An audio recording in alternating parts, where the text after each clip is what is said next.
Your job is to work with technologists at all kinds of firms, banks, quick serve restaurants, to digitally transform. You tell us how AI is deflationary. Our belief right now is that when you think about the ability for businesses to serve customers in lower cost, more efficient ways, AI is a huge accelerant to what they're trying to do, which means they achieve growth with lower costs and efficiency and productivity. Pretty much every Western economy today is suffering from population challenges, people dropping out of the workforce. The hospitality sector in particular has been particularly hurt. So lots of check-in lines, orders heard incorrectly. AI is helping with the work we're doing to start to make these simple, basic consumer experiences easier, more effective, and frankly, more efficient for these businesses. So to us, I feel like that is a real opportunity to drive some of that growth at a lower cost. Where do you sit in the debate around whether AI will eliminate jobs versus sort of be supportive of existing roles? Well, there's some research by David Artur talking about the fact that since 1940, we've now seen 60 to 80% of jobs not exist today. And a lot of those jobs have been created by technologies that have come over the course of that period.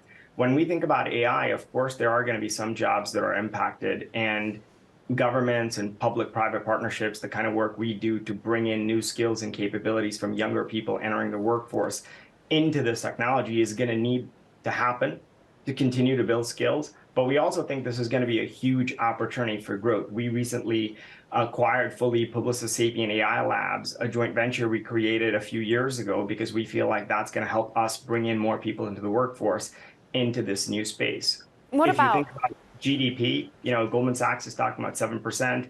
The National Bureau of Economic Research is talking about 14% in terms of impact on worker productivity. I think all of these things will create opportunities. Yeah, Nigel, you just mentioned how you're training, the future workforce. What about the workforce of the here and the now?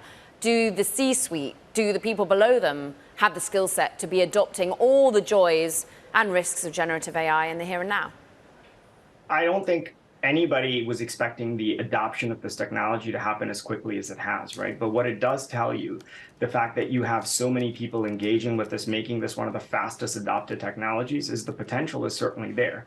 With that come risks, management of ethics, understanding bias, all of the issues that have to be worked through.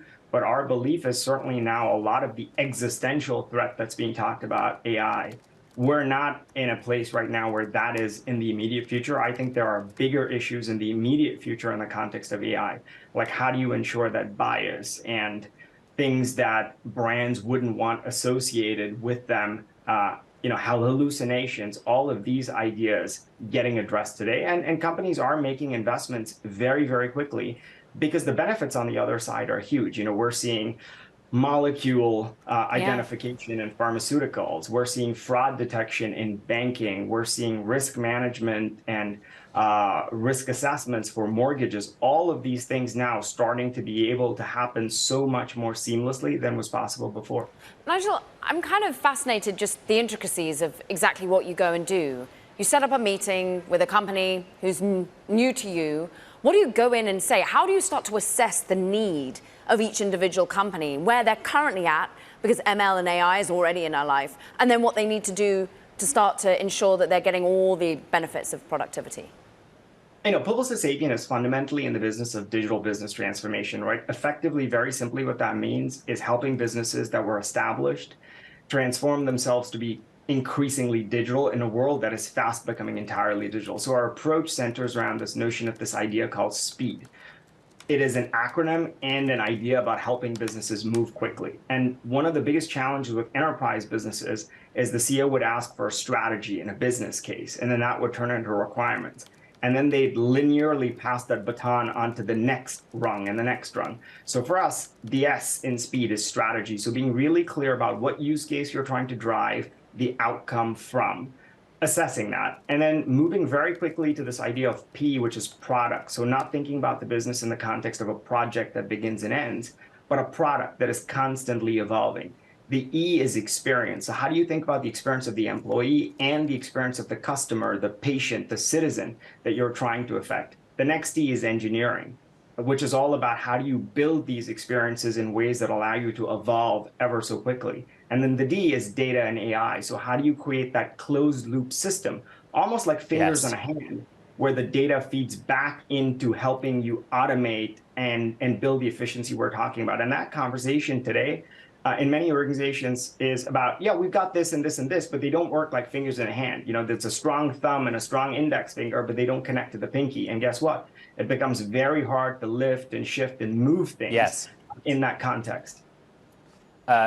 Nigel, for what it's worth, a headline crossing the Bloomberg terminal from BlackRock CEO Larry Fink, who's speaking at BlackRock's Investor Day, he says AI may be the tech that brings down inflation. When Nigel Vaz goes into a company like that, be it Walmart, JPMorgan, Marriott, do you want the CEO sitting on the other side of the table from you to implement this change with AI?